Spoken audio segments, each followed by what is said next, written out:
Hello. I oiled my seat. Death to farty chair. Check this out.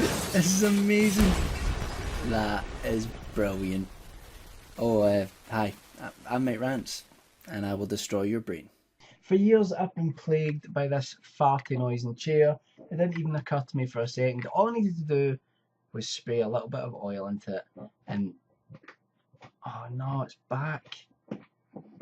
Right, I've not fixed the farty chair then, but I've severely diminished its rude noise capabilities.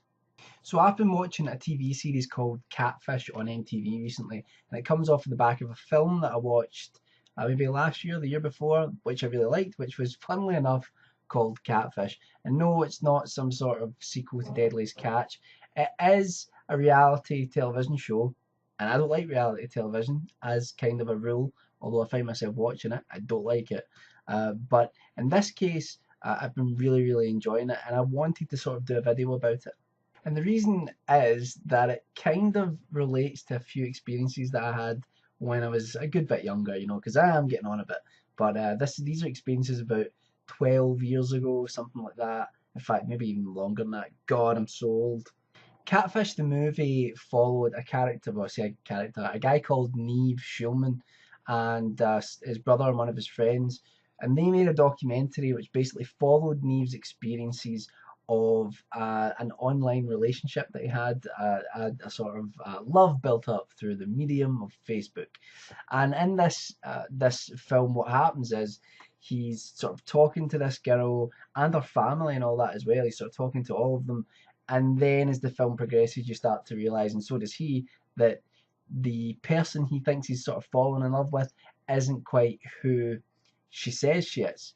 Now, in the TV series, he's actually helping people who are involved in similar situations to meet, you know, the person on the other side of that phony Facebook profile page or a picture. And that's what the TV series is about. And both are really great. I would advise watching the film first and then the TV series. But anyway, I digress. Now prepare yourself for a shock. I used to talk to people online. I know, I was a fool. But in my younger days, I did sort of have a couple of experiences that I suppose you could call online romances or online relationships. And they were a little bit catfishy. Now, by the way, you might wonder why it's called Catfish. I don't want to ruin it. You actually find out at the end of the film, and it's actually quite a sort of beautiful explanation of it. I don't want to ruin that for you. But anyway, yeah, I had this sort of catfish experience.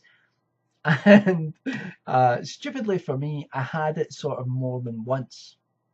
Around about 1996, 1997. So I was about 16 at the time. Those keen mathematicians amongst you will now be able to calculate my age. Around about that time, yeah, I was about 16, and I don't know why I keep doing this. And I wasn't a sort of really an outgoing teen. I guess I was quite sort of introverted. I had, you know, I had a good bunch of friends and all that, but at that sort of age, I wasn't like a lot of my friends. I wasn't good with women, basically. That's what I'm trying to say. I was rubbish with women, and still am to a degree. But I was really rubbish then. I took rubbishness to a whole new level of rubbishness. If rubbishness was a tennis ball, my rubbishness would be Jupiter.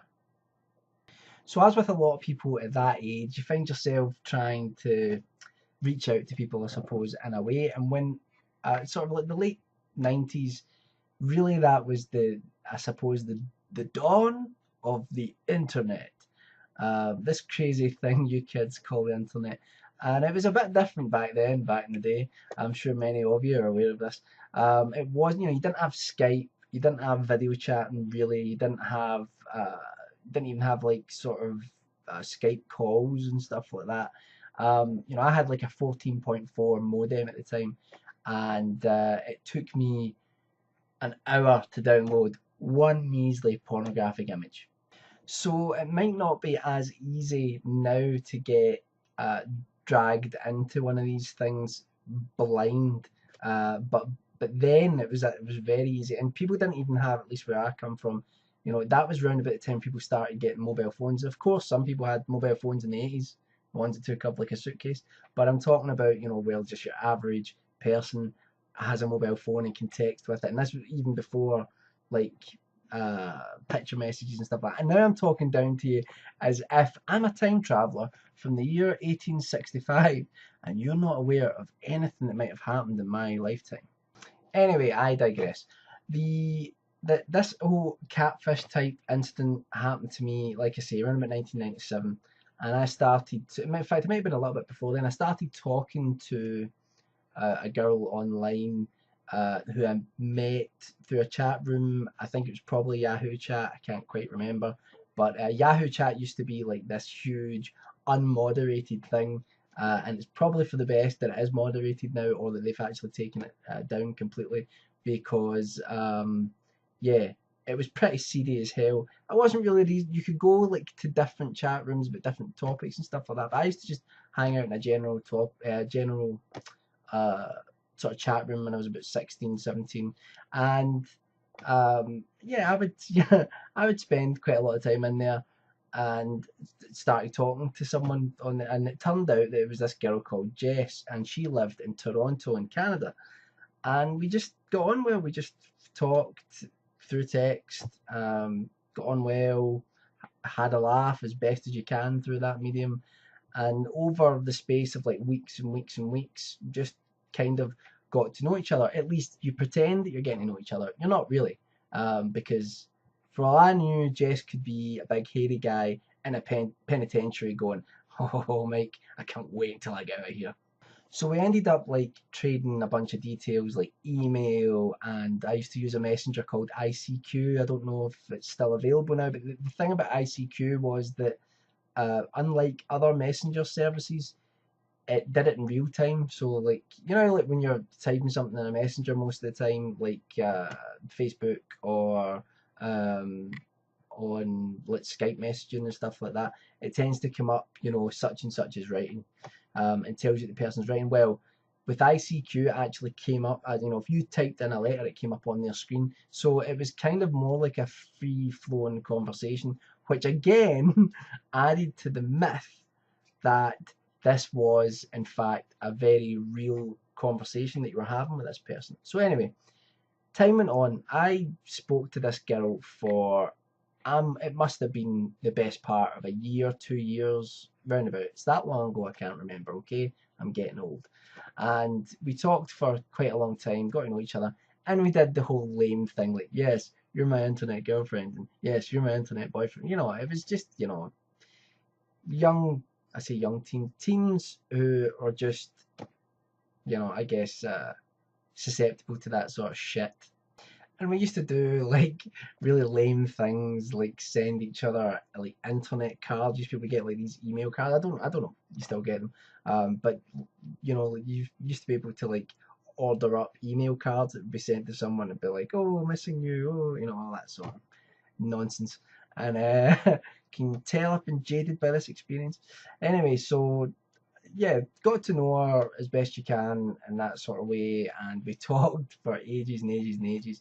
And then one day, in fact, I should say before that, that I also got to know her two flatmates. Now, Jess was supposedly a year older than me, so she shared an apartment with two other girls. All three of them, yeah, Jess, Joanna or Joanne, and Bonnie, right? So that was the three girls, and yeah, this is the thing. When I watched that Catfish show, I was just like, you know, how stupid can people be to be dragged in by this? But even me at that age, stupid, you know. But like, you get told things like, "What do you think those girls did for a living?" Right? What do you think they said that they did? Internet, no consequences. Nobody knows who you are. What do you say you are? Of course, you say you're a model, don't you? So I instantly, well, of course, who would lie? Who would lie on the internet? Nobody. Nobody ever lies on the internet. So my really gullible, insecure 17-year-old self totally bought all of this hook, line, and sinker. And hook, line, and sinker? That's not even correct, is it? Hook, line, and sink? Is that right? Hook, line, and I'm getting lost in my own words. Anyway, so we talked and talked, and I talked to Joanne and Bonnie as well, and then the models, and then one day I got this message after speaking to this girl for ages and ages and ages, and it did sort of like brighten up my day a little bit at that age, you know, because like I say, it wasn't good with the ladies. So at the end of the time, end of the day, like it was something you would look forward to in a lot of ways. But anyway, I then received an email. I can laugh about it now. Which basically was that it started off like a poem. I was like, oh, Jess has written me a poem. How nice, how lovely, wonderful, absolutely wonderful. And it said, all I remember the last two lines. It was like nice, and then at the end, I'm like, ah, imagine this, ah. And then the last two lines, it said, roses are red, violets are blue. Yesterday I dumped the garbage, and today I dumped you. And then imagination. It was good.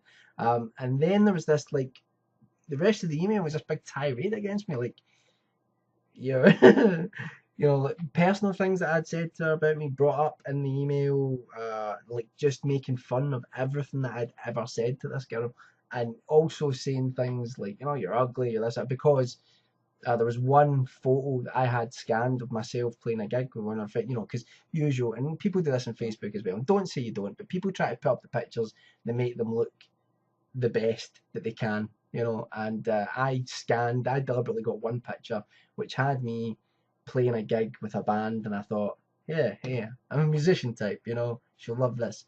And so she had actually seen what I looked like. Anyway, so that transpired. I got this just brutal email, and I was kind of like, this is really, really odd.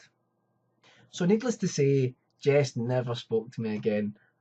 She never, like, I think, again, being the pathetic, sort of, I say pathetic, that's maybe a bit harsh, but being the sort of sensitive type at the time, you know, I emailed her back, like, what's this all about? You know, never got anything back. Anyway, then so I was still talking to her two flatmates, and you know, the models, and they like talked away to me for ages, and there were times when I was before, like I had the fallout with Jess, where like I was speaking to like all three of them at the same time, you know, on different, you know, like on my messenger, and on like emails, different email. I'd all had different email accounts, different messenger accounts, all that sort of stuff.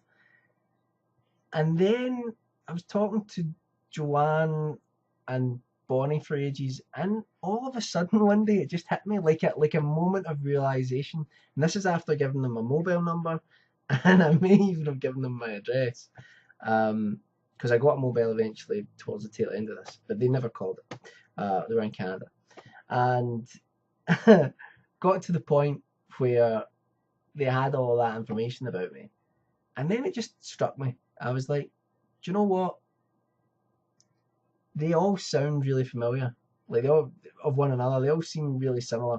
The way they talk about things, which can happen. Friends pick up the way each other talk. You know, when I'm around Chris, that I do the podcast with, I pick up his mannerisms and the way he speaks. And when I'm around my other friends, likewise. You know, it happens. But it just hit me all of a sudden one day. I was like, Jess, Joanne, and Bonnie are all the same person. Definitely. Absolutely 100%. And then after that, I did talk to them for a while longer, and deliberately caught them out on a couple of things and stuff like, because the reason that I started thinking that way was because there were things that one of them would say, like say Bonnie told me something, and then Joanne would say that she told me it, and it's like, well, no, you didn't. It was Bonnie. But since you're the same person, so yeah, lost sort of all contact with them eventually. No idea who they were. No idea who they were. Years spent. I mean, that must have been over, like I say, over a 2-year period talking to these people. From, you know, when I'm thinking now, it must have been earlier. I must have been about 15 rather than 16 or 17. It must have, the tail end of it must have been when I was 17. And yeah, it's the whole point is when I'm like watching that TV series Catfish about this, and some of them just, because they actually get to go meet these people, and it's always, not always, but most of the time, it's bitterly disappointing. The people are not who they said they were, and sometimes it can actually be quite creepy. And it's totally true. You've got to be really careful. Now, the thing is, I was going to tell you two other stories before I did not learn my lesson at that moment. I suppose did to a degree. There were two girls that I spoke to after this, who who I met online, just not long after this. This must have been on until I was about 19 when I stopped doing this shit, and you'll understand why. But I will tell those stories in another video because this video is already long enough. And those two girls actually lived like where I lived to a degree, near enough to me. And I didn't meet, well, I met one of them eventually, right? And again, that's a whole other story. But one of them actually went to my place of work. I worked as a barman, and then told me that she'd been like watching me. So what I'm saying is this, right? Just be careful who you talk to on the internet. I don't do that stuff anymore. I haven't done it, that must be 12 years ago, 12, 13 years ago. I've had 3 girlfriends since then, and I've never, even in between, I've never felt like 2.5 girlfriends. That does not mean I dated a midget. Not that there's anything wrong with that, but love me a bit of Warwick Davis. But one was sort of casual in the middle, but sort of 2 serious relationships, one for 3 years, and my girlfriend now I've been going out with for 9 years. And really, even in between them, when you're maybe a bit lonely and stuff like that, like I never went back to that. I think it's maybe a bit different now because you have Skype. That's a huge thing, being able to actually see someone and talk to them and all that sort of stuff. But I think when you couldn't do any of that, you were flying blind, my friends. We're flying blind. So just be careful out there. It's a dog-eat-dog world. I don't know, I just, watching that TV series, it's kind of brought back some of those memories. I laugh about it now, and I suppose it's, like I say, I'll tell the other 2 stories in another video because I don't want to go on about it for too much. But yeah, that's it. Denny, you have any of those sorts of stories? Have you ever had any sort of weird conversations with people online, or talked to people online and it's sort of escalated like that, or maybe even worse? And I would like to also add a caveat to this. One of my dear friends spoke to a girl online down in England for years, and they're now married, and they have 2 lovely kids, and they're very, very happy. They've been together for years. So yeah, it can work. It can work. But the truth is, even when you meet someone face to face and you go out on a date, you fill in the blanks to whatever you want them to be. Whatever you don't know about them, whatever the gaps are in your knowledge, you tell yourself that it's going to be brilliant, that they're going to be amazing. And when you don't see them or really know them at all online, the gaps are so huge that you will seriously fill them in to be like the dream, the perfect person, and yeah, you just have to be wary of that sort of stuff. And definitely don't be sending each other pictures. Don't be sending pictures to people you don't know. I wouldn't be sending pictures to people that I knew anyway, because that shit's just dodgy. Look what happened to the Amazing Atheist is what I'm saying. Not that I'm into that sort of shit, but I'm just saying, look what happened to him. Don't be sending that stuff online, because it's bound to get into the wrong hands. Thankfully, I have never done that. But yeah, just be careful. Be careful out there. A little bit of housekeeping. No podcast tonight. I'm not seeing Chris tonight. We normally record the podcasts and then upload them almost straight away. We just edit them together and that. And no 5-minute mystery, but Chris has written another one. The last one wasn't written by us. It was actually a genuine radio play from the 1940s. We're going to record loads more of them, but also we now have a Rabblecast Tumblr. I'll leave a link down below, and Chris has already started writing some bizarre things on that blog. If you really want a glimpse into his mind, that's the place to be, because he has no Facebook, which means that he's not on the Facebook page, but I am. I'll leave a link down to that as well. And that's about it. Oh, also, no Dark Alley today. No Choose Your Own Adventure. I will hopefully upload that probably at the start of the week. And the reason for that is that I'm trying to get another story finished at the moment, and I just have to get it done. But I stopped to do this video because I thought it'd be quite fun, thought it'd be funny, and you guys might appreciate it, might find it amusing. Maybe you didn't, I don't know. Anyway, dragging on now. I will see you all soon. Have a great weekend, and bye for now.